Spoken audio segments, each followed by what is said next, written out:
नमस्कार दोस्तों, जय हिंद। आप सभी का बहुत बहुत स्वागत है एक और मजेदार वीडियो में। मैं हूं गौरव, मेरे साथ हैं डीसी। आप देख रहे हैं जीएस रिएक्शन। जय हिंद भाई लोग। दोस्तों, माफी चाहूंगा आप सभी से, आज मॉर्निंग में हमने वीडियो किया नहीं है और हमने कल इवनिंग में ही, कल रात वाले वीडियो में आपको बता दिया था एक दिन पहले वाला ना, कि हम जाने वाले हैं धुरंधर मूवी देखने के लिए, धुरंधर द रिवेंज। और आज सुबह सुबह 9 बजे, मुझसे बिल्कुल बर्दाश्त हुआ नहीं, मैं सुबह सुबह 9 बजे गया अपने दोस्तों के साथ में। डीसी तो यार हम दोनों तो अलग अलग रहते हैं, डीसी राजस्थान में, मैं कहीं और झारखंड में। तो डीसी अपने दोस्तों के साथ उधर गया, वो 12:30 बजे पहुंचा और मैं सुबह सुबह 9 बजे पहुंचा। 4 घंटे का मूवी, लेकिन ऐसा लगा कि कब समय निकल गया। और यार देखो, कंपैरिजन तो हम 1-2 का नहीं कर सकते डीसी, लेकिन हाँ ठीक है, गाने वाने उस तरीके के नहीं है जो 1 में था, लेकिन भाई जबरदस्त मूवी है, अरे जबरदस्त यार, यार स्टोरी। गाने उस तरीके के नहीं है, लेकिन जो गाने जिस हिसाब से लगाए गए हैं मूवी में वो जिस जबरदस्त तरीके है से भाई। बैकग्राउंड में, हाँ जिस तरीके से बैकग्राउंड में यूज किए गए हैं, और भाई जबरदस्त। गजब, मजा आ गया भाई साहब। ऐसे ही मतलब मैंने तो डीसी अपने 30-32 साल की उम्र में भाई साहब, मैंने तो ऐसी मूवी यार अभी तक तो मैंने नहीं देखा यार। एक मैं बॉर्डर 1 का फैन था, काफी लंबे टाइम तक मैं वो देखता आया। हाँ पुष्पा, ये सब इन चीज, मतलब पाकिस्तान अगर कंटेंट में मैं बात करूँ तो इस तरह का मूवी भाई साहब मुझे तो देखने को अभी तक नहीं मिला यार। मजा आ गया यार, गजब। और भाई सब जो आपने देखा होगा फिर तो आप सब एंजॉय करके आ ही गए होंगे। जिन्होंने नहीं देखा होगा भाई साहब जाके देख के आओ। और इसी जब इनमें पाकिस्तानियों को रिएक्शन होना शुरू होगा ना भाई, बहुत जलने वाली है भाई, बहुतों की जलने वाली है। और जो यहाँ जल रहे हैं, मुझे समझ में नहीं आ रहा है उनका भाई दिल कहाँ धड़क रहा है, ये मुझे जरूर समझ में आ रहा है। तो यहाँ जलने वाली तो कोई बात ही नहीं है भाई साहब, ठीक है। यस। यहाँ क्यों जल रहे हैं मुझे नहीं पता, वो उन्हीं को अरे पता होगा क्यों। सर, देखो, जब पाकिस्तान में आग लग रही होती है तो थोड़ा सा जो, मतलब क्या बोलते हैं उसको, ताप ताप आती है ना, थोड़ी बहुत ताप आती है जहाँ पे आग लग रही थोड़ी हो, सी बगल में लगती है। ताप आ रही होती हाँ हाँ, है, तो वो वो तो है, ताप मुझे आ रही पता है। है तो लोगों तक उनको थोड़ा सा हो रहा है हाँ, सर। यहाँ बहुत सिंपैथाइजर हैं जो इसको ये कह के बता रहे हैं कि देखो जी, पाकिस्तान के नाम पे इंडियन मुस्लिम को टारगेट, इंडियन मुस्लिम को क्या टारगेट करा जा रहा है, इंडियन मुस्लिम को यार कुछ भी कुछ नहीं है है भाई, कुछ नहीं है लोगों ऐसा को। इसमें। लेकिन लोग स्मार्ट है, लोग समझदार है। मैंने दो चार लोगों से जो भी मुझे वहां मिले मूवी में, मैंने बाहर निकलते टाइम में मैंने 3-4 लोगों से बात भी करा है भाई। तगड़ा, जाके देख के आओ भाई साहब। हम्म। चलो तो आज बढ़ते हैं वीडियो में आगे। आज हमारे पास डीसी एक तो थोड़ा सा मैंने ताड़ को रखा है, ठीक है, वीडियो के आखिर में। और आपको पता है कि इस वक्त खबरें आ रही हैं कि 16 beautiful expensive aircraft including drones, fighter jets has been shoot down. और भाई अब देखो, ऐसे में अब मेन स्ट्रीम पे ताड़ गया हुआ है, और मेन स्ट्रीम पे ताड़ जाके अब ट्रंप की पहले जो चाट रहा था, अब उस वो भी यूटर्न मार रहा है, यूटर्न मार रहा है। ठीक है, तो बड़ा इंटरेस्टिंग क्लिप है, आपको वीडियो में आखिर में मिलेगा वो। लेकिन स्टार्टिंग में मियां साहब ने फिर डीसी साजिश पकड़ ली है। एक दिन पहले हम तुलसी गैबर्ट के जो बात की, तुलसी गैबर्ट ने पाकिस्तान के लिए वो मिसाइल वाली थोड़ी सी हिंट्स दी। उसके बाद मियां साहब ने एक और साजिश पकड़ी है, पहले वो दिखाते हैं आपको, फिर आखिरी में तार साहब। तो दोस्तों वीडियो को अंत तक देखिए, नए हैं चैनल पर सब्सक्राइब कर लीजिए, बेल आइकन को प्रेस कर लीजिए। और कल सुबह लाल टोपी भी आ रहा है भाई साहब। वैसे आज करने वाले थे अभी हम, लेकिन सुबह क्योंकि वीडियो किया नहीं, तो लाल टोपी का कल आपको मिलेगा मॉर्निंग में। हम्म। चलो, एक जो तुलसी गैबर्ट का बयान आया है, उसमें हमें जो है वो भी लंप किया है ईरान के साथ, उसके नॉर्थ कोरिया के साथ, चाइना के साथ, रशिया के साथ। Don't you think it was uncalled for, and what was the method in this madness? जनाब शाह साहब, बहुत शुक्रिया मुझे प्रोग्राम में लेने का। देखिए, अनकॉल्ड फॉर तो पता नहीं है या नहीं है, लेकिन ये चीज उनके जहनों में तो कई दिहाइयों से है और इसकी बाज़गश रहती है। आप देखें, जब भी कभी हमारे साथ ताल्लुकात खराब होते हैं तो ये चीज सामने आ जाती है बड़े खुल के, और जब हमारे साथ ताल्लुकात अच्छे होते हैं तो ये ढके छुपे अंदाज में कभी इधर से कोई छोटी सी बात कर देगा, कभी उधर से छोटी सी बात कर देगा। तो इसका मतलब है कि इसकी बाज़गश तो रहती है हर दौर में। अब उनको इशू, जाहिर बात है कि ये है कि ये जितनी भी कंट्रीज के उन्होंने नाम लिए हैं, तो इन कंट्रीज से वो कंफर्टेबल नहीं है और वो समझते हैं कि हमें मिलिटरीली चैलेंज कर सकती हैं ये कंट्रीज, इसलिए ये इन कंट्रीज से परेशान। तो जो कंट्रीज उनको नहीं मिलिटरीली चैलेंज कर सकती, जिनकी कैपेबिलिटी नहीं है इतनी, वो इस लिस्ट पे शामिल नहीं होंगी। लेकिन हमें ये देखना चाहिए कि हमें जो एक पॉलिटिकल स्टेचर अच्छा मिला है मई 2025 के बाद, और हमारी दुनिया में काफी माशाल्लाह से है, हमारे बहुत सारे मुल्कों से अच्छे ताल्लुकात हैं, यूएस के भी हम करीब हैं, तो हमें उस पॉलिटिकल स्टेचर को बेसिकली यूज करके दुनिया को ये बताना चाहिए कि हमारा जो असल मुद्दा है वो अमन का है, और हम किसी के खिलाफ कोई जारियत नहीं चाहते, हम किसी के खिलाफ कोई ऐसा इकदाम नहीं उठाना चाहते जिससे उसको नुकसान पहुंचे। अगर हमारी कोई कैपेबिलिटी है तो वो हमारे अपने दिफा के लिए। शाह साहब, मैं यही जो बुनियादी पॉइंट है उसको आपके सामने रखूंगा और आपकी रहनुमाई चाहूंगा। यही जो बात आपने की कि हमने मई में बहुत बड़ी कामयाबी अल्लाह ने हमें दी 2025 में, लेकिन भारत उस पे जो है वो बिल्कुल नोहाकना भी है और बड़ा ही जेलस भी है और उसको तकलीफ हो रही है। ये खातून जो है जिन्होंने पाकिस्तान के खिलाफ ये रिपोर्ट दी है और दीगर ममालिक का भी नाम लिया, ये भी भारतीय नियाद हैं। और तुलसी कबाड़ जो हैं उनको पाकिस्तान तो याद आ गया, क्या उनको भारत याद नहीं आया, जिनके पास 5000 किलोमीटर मार करने वाले मिसाइल मौजूद हैं? उन्होंने तो उसका तजर्बा भी किया है। पाकिस्तान ने तो ऐसा कोई तजर्बा नहीं किया। पाकिस्तान के पास जो मिसाइल प्रोग्राम, मिसाइल टेक्नोलॉजी है वो डिक्लेयर है और वो उसकी जो कैपेबिलिटी है वो 60 किलोमीटर से लेकर 2750 किलोमीटर तक है। तो हमारे पास राद है, हमारे पास बाबर है, नसर है और अब्दाली है, गजनवी है, शाहीन है, गौरी है, शाहीन 2 है, शाहीन 3 है, अबाबील है। तो इनकी रेंज जो है वो तो भारत तक है, लेकिन जो भारत ने बनाए हैं वो 5000 किलोमीटर मार करने वाले हैं, जो कि चीन के लिए भी नहीं, पाकिस्तान के लिए भी नहीं, वही तो हैं जो अमेरिका जा सकते हैं या अमेरिकी अड्डों पर हमला कर सकते हैं। उनका नाम तो नहीं लिया उन्होंने। तो आज एक और चीज आपके सामने रखता हूं सर, कि जो भारतीय मीडिया एंकर हैं उन्होंने इजरायली सफीर का इंटरव्यू किया, उसने भी पाकिस्तान के एटमी प्रोग्राम पर बात की, उसने भी ये कहा कि बदमाश रियासत है, पाकिस्तान को कहा गया। तो ये सारा भारत, अमेरिका, इजराइल, ये सारा गठजोड़ी है। सो ऐसी सूरत हाल में पाकिस्तान के लिए बड़ी एक टाइट रोप तैयार है। जिस साइड को इन्होंने चुन लिया है उनकी सिर्फ डिमांड्स होती हैं, वो आपको खिलाते नहीं हैं। वो सिर्फ इतना देते हैं कि आप जिंदा रहें और गुलामी करें और अच्छे गुलाम साबित हों।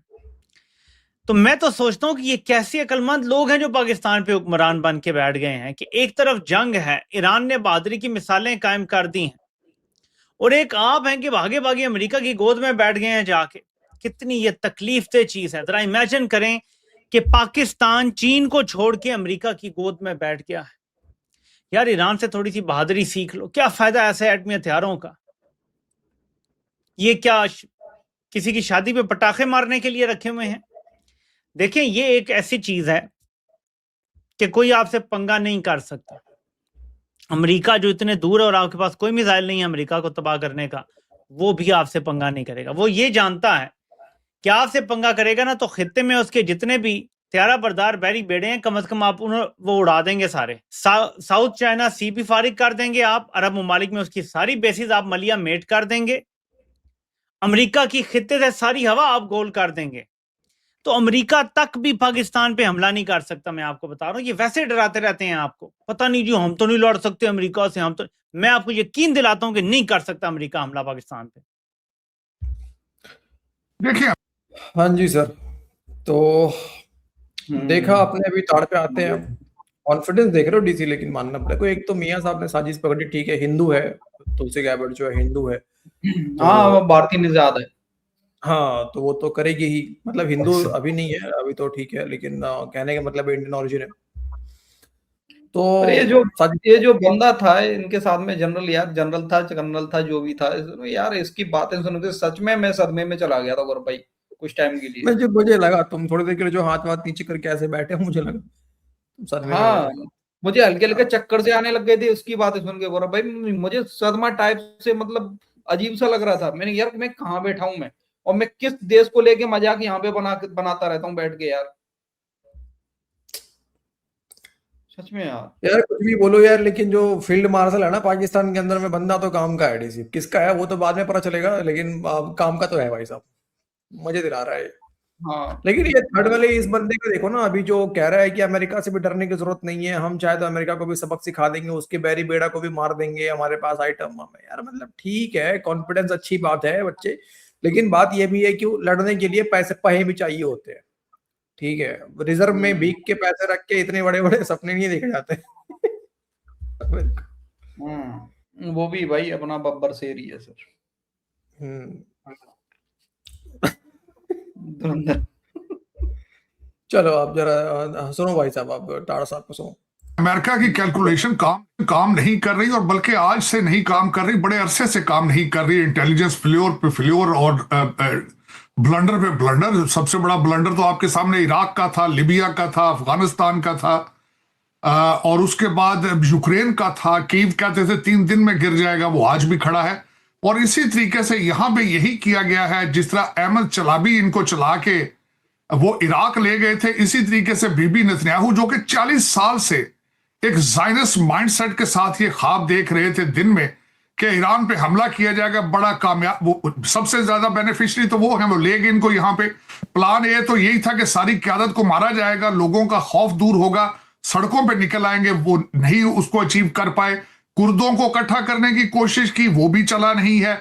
अब जो प्लान सी पे जिस पे काम किया जा रहा है कि किसी तरीके से जीसीसी कंट्रीज सारे मिलके ईरान के ऊपर अटैक करें, वो भी मुझे लग रहा है नहीं हो रहा। अब फिर जो है वो अब जजीरा, जो खार जजीरा है, उस पर हमला करके आज उनकी इन्होंने जो रिसेंट किया है कि बड़े बड़े जो हैवी बॉम्बिंग की है सी शोर के ऊपर। इस वक्त मुझे लग रहा है कि प्लान डी यही है कि उस आइलैंड पे जाके कब्जा किया जाए और ट्रूप्स को वहां बिठाया जाए, और उसके बाद देखा जाए क्या। लेकिन मेरे ख्याल में इस वक्त ना सिर्फ इनकी एक्सपेक्टेशंस और इंटेलिजेंस फ्लोर है, अमेरिका के अंदर से भी आवाजें उठना शुरू हो चुकी हैं। लोग कहते हैं कि मेकिंग अमेरिका ग्रेट अगेन में जो था ये जंगें नहीं थी। फिर आपने हमें एक जो पिक्चर पोर्ट्रे की कि I will be the peace loving president, मैं जंगें खत्म करने आया हूं।